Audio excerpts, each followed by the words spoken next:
didn't start in mine either. Yeah, because she usually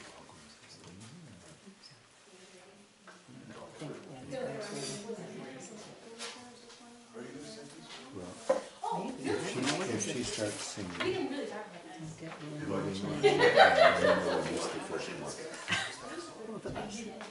I'm fired too. That's what's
couldn't bear it without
All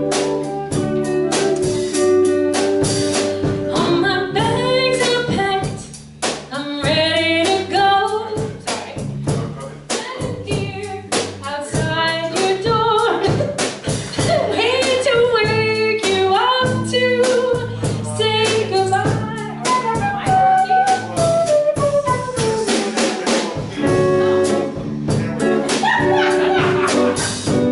We're gonna try this again. Just like we never did.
This is 12A. And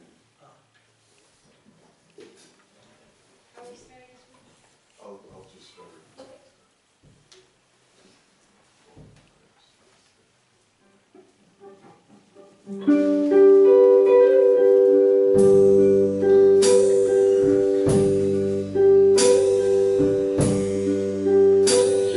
I was born in a river in this little old tent, and just like this river, I've been running ever since. It's been a long, long time coming, but I know a change is gonna come. Oh yes it is. It's been too hard living, and I'm afraid to die. I don't know what's up there beyond the clouds. It's been a long, long, long, long, long time coming, and I know, yes, I know that a change is gonna come. Oh yes it is. There's a time that I would go to my brother. Oh my, I asked my brother, will you please help me? He turned me down, and then I had to ask my dear mother. I said, Mother, I'm down on my knees. It's been a time I thought, Lord, this can't last for very long. But somehow I thought I was still able to carry on. It's been a long, long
Yeah.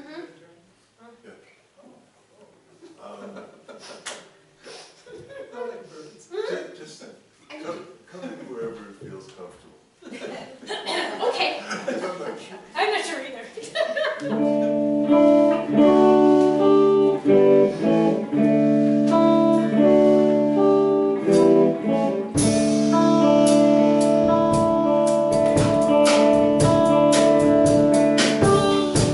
To everything turn, turn, turn. There is a season, turn, turn, turn. And in time to every purpose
Jock and the guys, we were going to show you a video next. I'm going to tell you what it is, so you can go look it up on YouTube.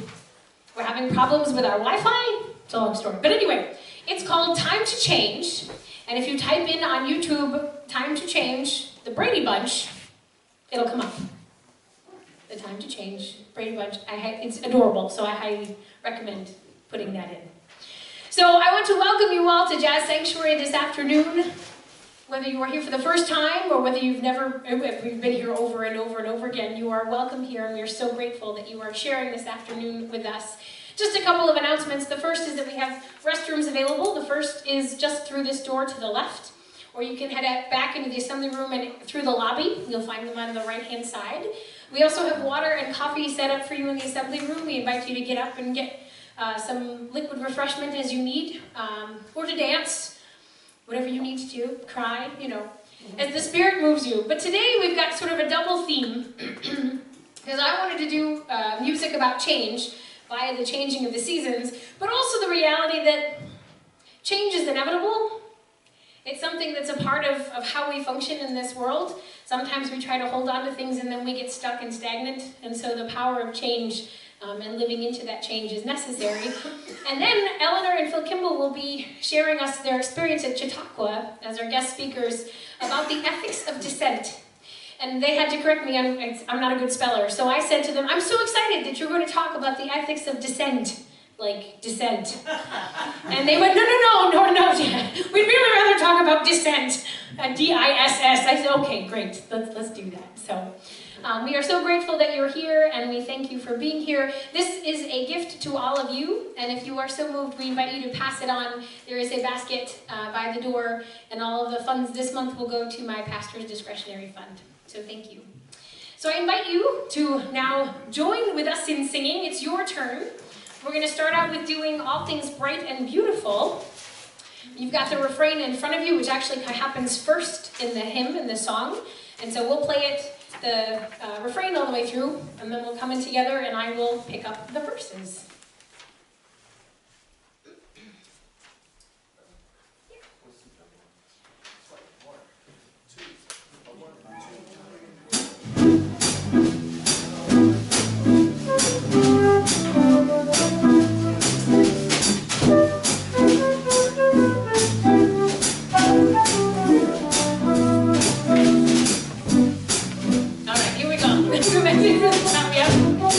For the refrain.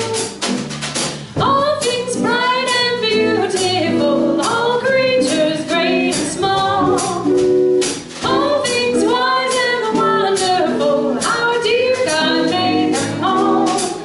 Each little flower that opens, each little bird that sings, God made their glowing colors and made their tiny wings.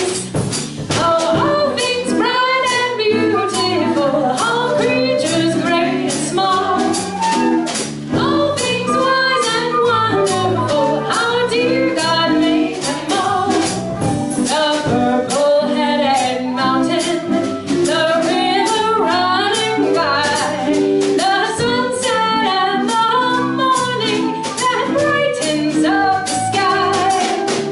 All things bright and beautiful, all creatures great and small, all things wise and wonderful, our dear God made them all. The cold wind in the winter, the pleasant summer sun, the ripe fruits in the garden, God made them everyone. All things bright and beautiful, all creatures great and small, all things wise and wonderful, our dear God made them all.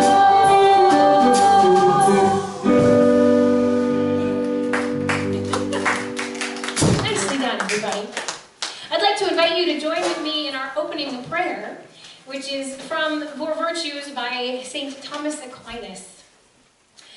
Make me, Lord, obedient without complaint, poor without regret, patient without murmur, humble without pretense, joyful richness, and truthful without disguise. Amen.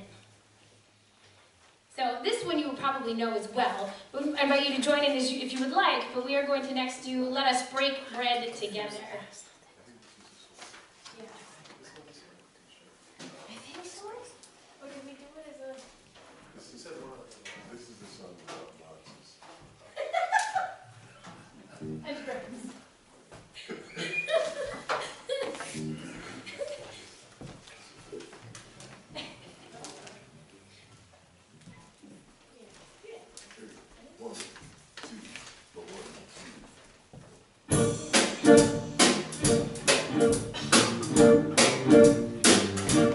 Let us break bread together on our knees.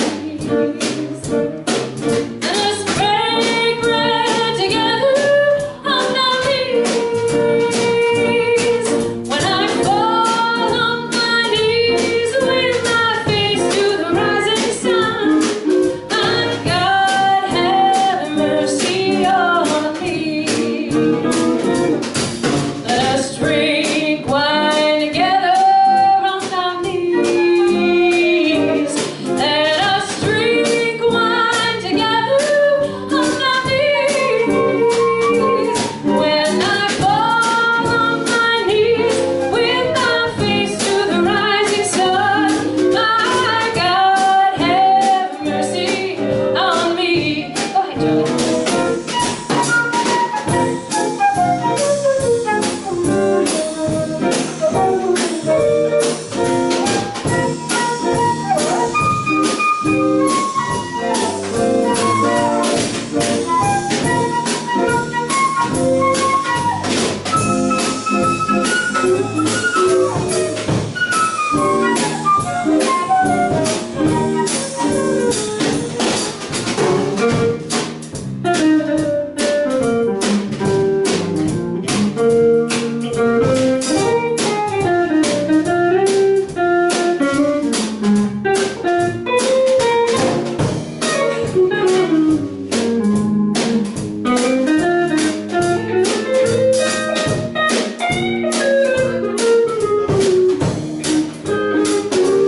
Let us praise God together on our knees. Let us praise God together on our knees. When I fall on my knees with my face to the rising sun, my God have mercy on me. Refrain one more time. When I fall on my knees with my face to the rising sun, my God have mercy on me.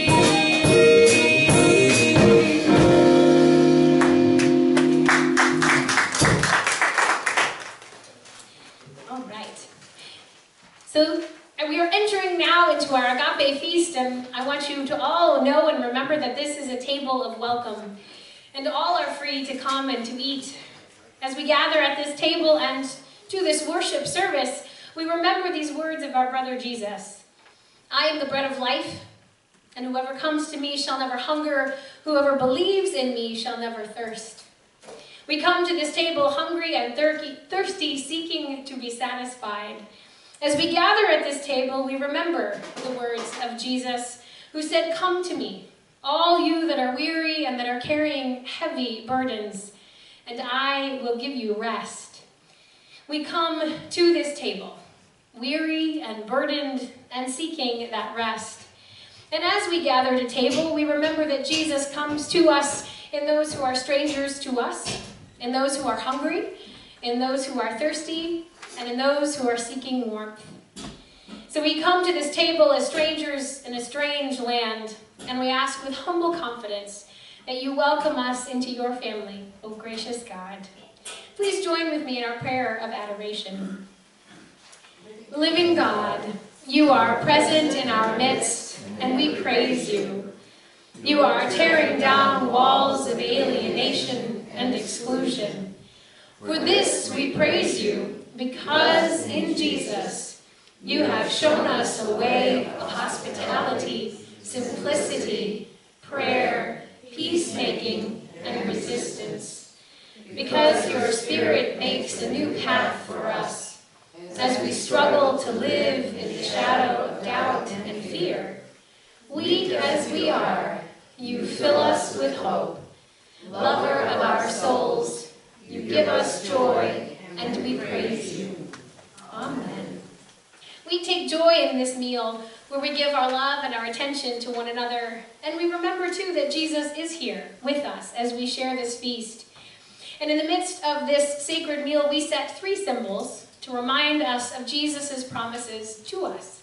The first is a candle, to remind us that Jesus poured out his Holy Spirit upon us, giving us new life, new power, and new hope. We, filled with this Spirit, bring the presence of God out then into a broken world. And the second is bread, for Jesus is the bread of life. He nourishes us, and we put our trust in him. And third is grapes, a reminder of his struggle for justice and for peace, a reminder of his suffering at the hands of the Roman Empire. He suffers still when the oppressed suffer injury at the hands of the powerful. Jesus is with us in this agape feast. Let us open our hearts to God and to one another. And as we share this feast, we invite you to focusing on serving one another and allowing yourself to be served. So as someone holds the plate next to you, don't hold the plate with them. It's really actually very hard to do. Just take the bread and the grapes that you would like, and then you get the chance to hold that plate completely for someone else. So all things are now ready. Come, let us share in this feast of love.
We usually have plenty for seconds, so feel free.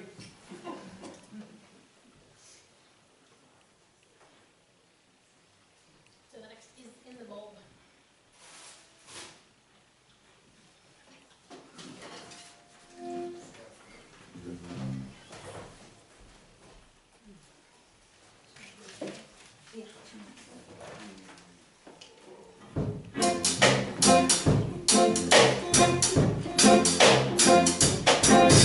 In the ball.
eternity, in our death, a resurrection, and the last victory, unrevealed until it's season. There's something God alone can see.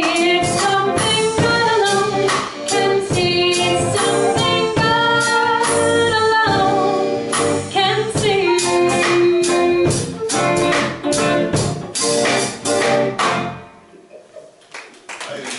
I happen to think that song goes really well with reggae. Yeah, man. Fooling sunshine, man. Our first reading this afternoon is from Ecclesiastes chapter 3.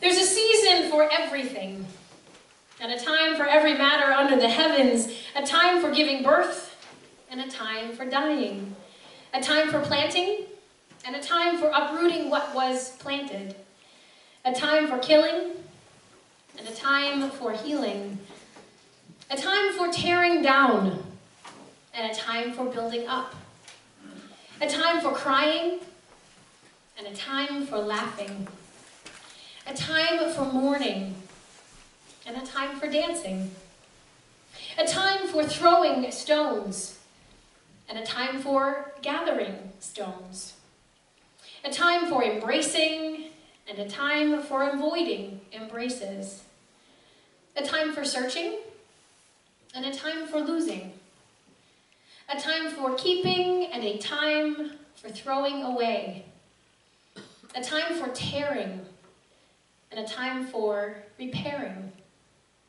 a time for keeping silent, and a time for speaking, a time for loving, and a time for hating, a time for war, and a time for peace.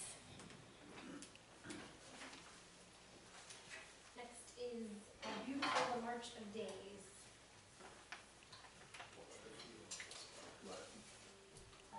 I guess I'll start it and say it.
Thoreau in his piece called Civil Discourse from 1849.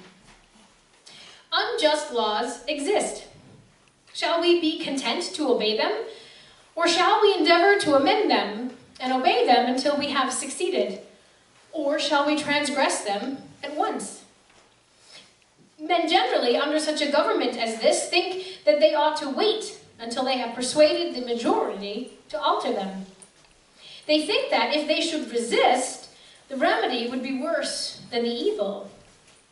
But it is the fault of the government itself that the remedy is worse than the evil.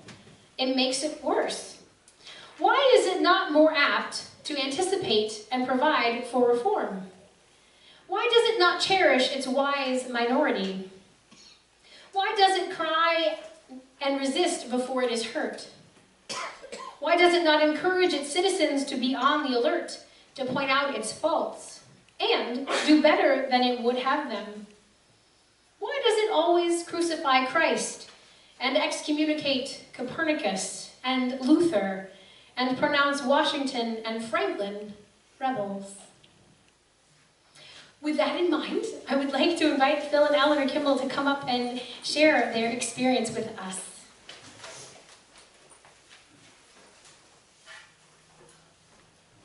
Feel free to lift it up if you'd like, yeah.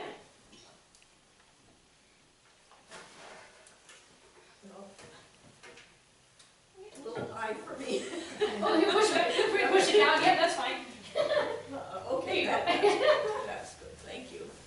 So, last spring, when we had to select our week for Chautauqua Institution, we quickly decided that the week on the ethics of dissent sounded very interesting and perhaps timely.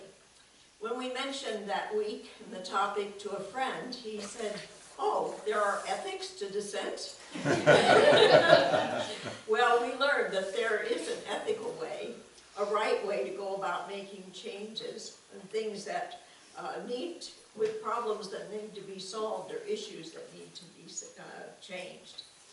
We heard 9 lectures, and 3 in particular stood out, and so we're going to be sharing with you the salient points that they made. Opening the week, Ralph Young, a historian and professor of history at Temple University, and author of the book Dissent, The History of an American Idea, reminded us that this country was built on dissent. In the 17th century, Puritans, Quakers, and Mennonites came here to worship their way, the right way. They wanted to be the freedom to worship the way they felt was right. They envisioned a model city on a hill that would be open to all people to see and be amazed by them. But then you'll recall within the community, Roger Williams said, I don't believe in one of your ways of operating. I believe there should be separation of church and state. Well, he eventually went to Rhode Island. And then in the 18th century, there was the